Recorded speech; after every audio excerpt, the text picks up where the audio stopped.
Shalom, shalom, meus queridos irmãos. Como está a sua mente? Como está o seu coração? Espero que esteja tudo na mais perfeita paz. Eu sou o pastor Paulo Nascimento e esse é mais um vídeo resposta aqui do canal Falando de Bíblia. E eu quero agradecer a interação dos meus amigos e irmãos aqui do Brasil, fora do Brasil. E nessa feita eu quero responder ao casal Moisés e a irmã Alícia, que são residentes no Uruguai e que enviaram um vídeo pergunta aqui para nós. E eu quero compartilhar com vocês agora a dúvida dos nossos irmãos. Dá uma olhadinha aí. Paz do Senhor, pastor Paulo, que ele fala aqui. Olá. É Moisés e Alícia, somos aqui do Uruguai e a minha esposa quer lhe perguntar uma coisa.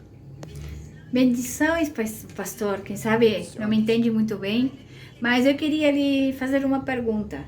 Meu esposo foi ungido por Deus num culto entregado por um profeta. Isso é válido ou não? Porque dizem que tem que ter confirmação do homem. Isso é bíblico ou não? E queria lhe fazer outra pergunta também. Tem um pastor que veio aqui e disse, aqui do Brasil, aqui no Uruguai, que para ser pastor em Brasil, lá no Nordeste, não vou dizer congregação, é um ministério, mas lá do Nordeste, que para ser pastor chamam a mulher para saber se ele é o marido, que ele é em casa, ele é na igreja. E não pode estar sendo tratado por psicólogos e não pode estar devendo no SPC ou no Serasa. Eu queria saber se essas duas coisas são bíblicas. Que Deus abençoe e fique na paz. Amém. Que Deus abençoe, pastor. Fique na paz. Um beijo grande no seu coração. Deus bendiga muitíssimo a todos os hermanos da República de Uruguai. Isso mesmo. Deus abençoe muitíssimo a todos os irmãos da República do Uruguai que estão aqui conectados com o Falando de Bíblia. Meus queridos irmãos, a pergunta dos nossos irmãos é algo muito interessante. Por quê? Porque Deus pode falar com alguém através de um outro alguém, dizer para esse alguém, em forma de despertamento, que é uma chamada, que Deus está convocando ele para um ministério. Sim, ok? Agora, depois que você recebe a profecia, a revelação, não quer dizer que a partir daquela hora você já é, ok?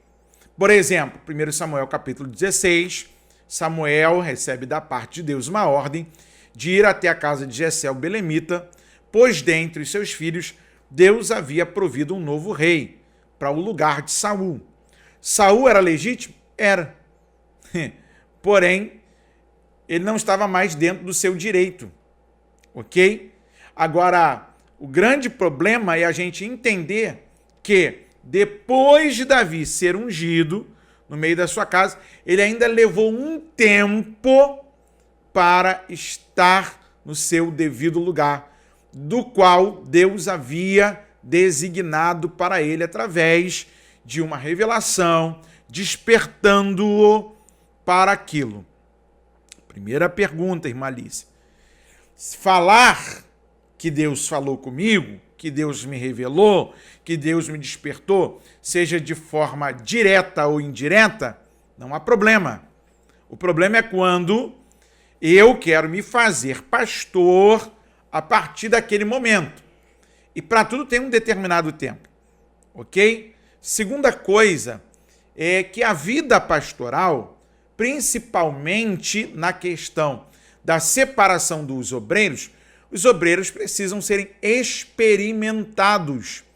Porque quem deseja o episcopado, palavras de Paulo para Timóteo, excelente obra almeja.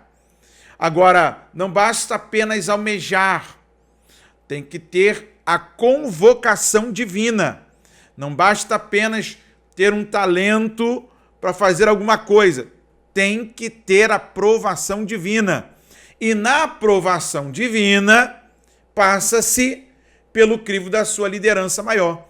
Por exemplo, eu fui membro muitos anos como evangelista, pregando, e as pessoas perguntam, você não é pastor não? Não, meu pastor ainda não me separou, e no dia que separou, a igreja celebrou, eu recebi a unção, mas antes passei pelo crivo da pesquisa. A convenção, assim como a nossa igreja, pediu toda a minha documentação, porque o obreiro tem que estar limpo, ok? Não pode estar devendo na justiça. Pesquisaram o SPC e Serasa também, como a irmã perguntou. Chamaram a minha esposa para uma entrevista, perguntando como que era o Paulo fora dos olhos daquela liderança, porque quem está mais próxima de mim é minha esposa, como que eu reagia às demais ações do dia a dia que aconteciam, se eu era uma pessoa agressiva, se eu era uma pessoa calma, se eu era uma pessoa perseverante, se eu era uma pessoa mimizenta. Tudo isso foi pesquisado. E é bom que se pesquise mesmo, porque os obreiros, os pastores, têm que serem os exemplos. Já pensou, o camarada está devendo a justiça e daqui a pouco o cara está lá pregando, irmã Alice, irmão Moisés, e chega a polícia para prender o camarada? Eu levei nada consta da justiça lá para o meu pastor presidente documentou, colocou na minha pastinha e levou para a convenção.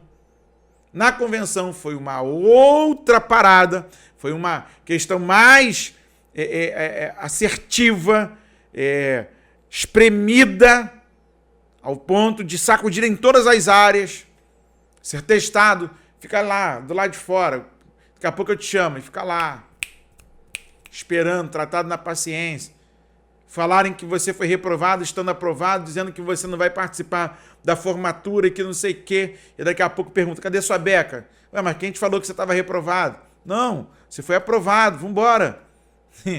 Irmão, e o obreiro tem que estar pronto, treinado para todas as situações. Vamos lá. Carta de Paulo a Timóteo, na segunda carta, capítulo 2, versículo de número 15. Procura apresentar-te a Deus aprovado, como obreiro que não tem de que se envergonhar, e que maneja bem a palavra da verdade. Antes de você manejar a palavra da verdade, você deve procurar apresentar-se a Deus aprovado. Esse é o grande problema hoje, minha querida irmã e meu querido irmão. É que tem muitos obreiros que eles estão sendo trabalhados no talento e não no seu caráter. Tem muita gente sendo trabalhada e empurrada para algumas questões na igreja por conta do talento. E talento não quer dizer que você tem que estar ali. Se Deus não chamar, seu talento não vale de nada. Eu estou falando isso na obra de Deus. Porque tem muita gente talentosa, mas o caráter é lá embaixo. O camarada tem uma vida toda desregrada. E só Deus para nos ajudar. Então, o obreiro precisa, assim, procurar apresentar-te a Deus aprovado. Agora, o grande problema é que as pessoas buscam mais aprovações humanas do que aprovações divinas. E estar em paz com Deus não quer dizer que você esteja em paz aqui nessa terra. Estar em paz com Deus é estar em guerra com o mundo.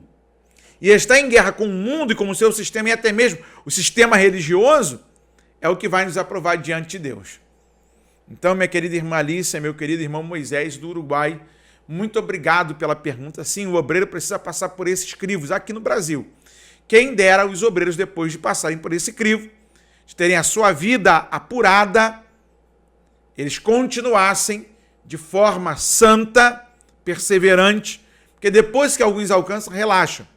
E aí começa a fazer bagunça.